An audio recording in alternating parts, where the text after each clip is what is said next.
This is Channel 25 WVTT Olean.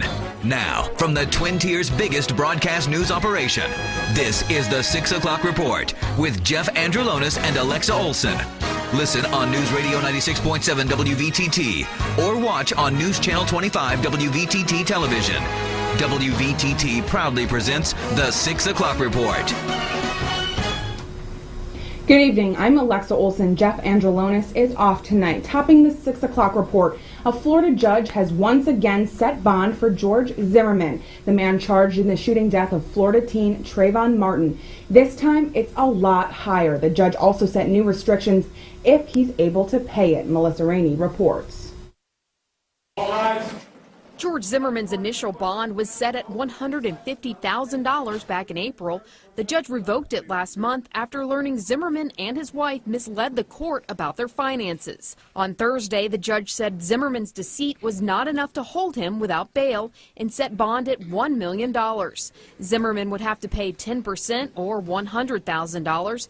A legal analyst says that's not all. But he's got to post collateral for the remainder so that the entire $1 million is collateralized. So somebody's got to put up a house or a few houses to be the collateral for the bond. The judge said he believes Zimmerman may have been planning to flee the country, so he set some new restrictions if he bonds out. He cannot open or maintain a bank account, be on airport property, apply for a passport, or leave the country. The attorney for Trayvon Martin's family reacted to the rulings.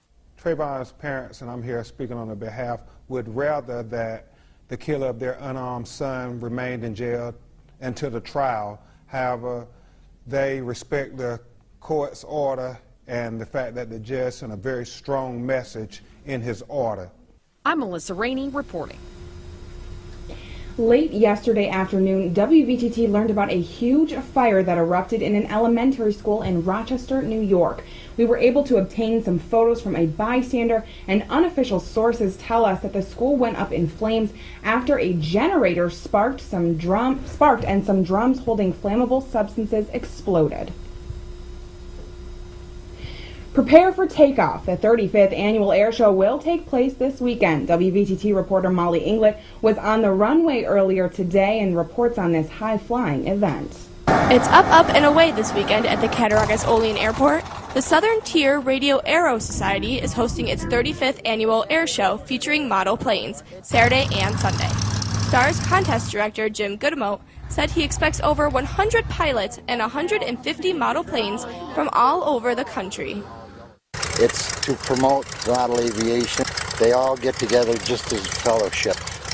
There's no contest involved. It's just a fun flight. The airport will be closed to the normal full aircraft activity to accommodate the STARS pilots. Molly Inglet for WVTT News Channel 25. The Coast Guard in Hawaii is searching for a New York boy who was swept out to sea. It happened during a hike after a kayaking trip on the 4th of July. Brianne Randall tells us what happened and how officials are trying to find the teenager. Coast Guard and Hawaii County Fire Department crews are scanning the rocky coastline along Kealakekua Bay, searching for any sign of 15-year-old Tyler Madoff. Around 2:45 during the 4th of July holiday, Madoff and several other teens with a mainland youth group had been kayaking the bay for several hours and decided to stop at the Captain Cook Monument.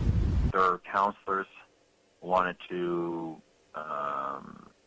waste a little bit more time, so they decided to do a little bit more hiking. The owner of Hawaii Pack and Paddle says the group took a hike along a trail that leads towards the bay's lighthouse. We were 30 feet off the shoreline, well protected. At least we thought we were well protected.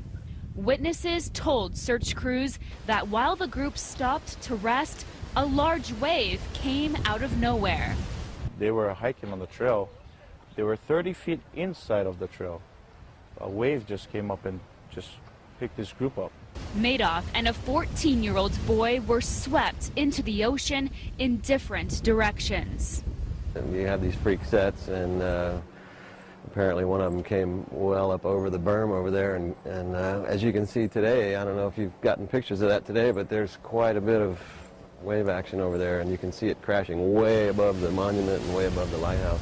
A tour guide jumped in after the teens and was able to reach the 14-year-old and pull him onto a nearby boat.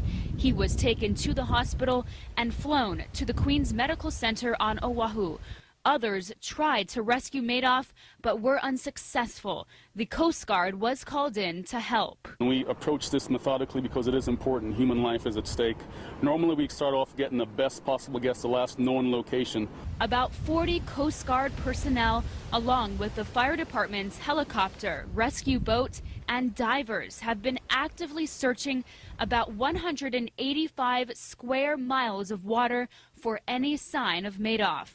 Hawaii Pack and Paddle employees are also aiding in the search. I would like to give my condolences to the families of these boys that were injured on this tour. Senator Catherine Young and Assemblyman Andy Goodell announced today that they have secured another $50,000 state grant to help clean up Chautauqua Lake. The funding doubles the $50,000 the lawmakers obtained in the state budget that was passed in March, totaling $100,000 for this fiscal year that will be used by the Chautauqua Lake Association to harvest invasive weeds and clean up the area along the shore where the weeds have become a huge problem. Well, those trying to stay cool at Chautauqua Lake may have another option of staying cool during the heat wave we're having today and into the weekend. Governor Andrew Cuomo today announced assistance for low-income New Yorkers whose health insurance poses a medical emergency during the extended period of hot weather forecasted in the state for the coming days. Households that have a working air conditioner or have received one from the state in the last 10 years are not eligible. In order to protect vulnerable New Yorkers, New York State has set aside $3 million in funding through the federally funded Low-Income Home Energy Assistance Program. Stay locked on News Channel 25 WVTT for more of the 6 o'clock report coming up next.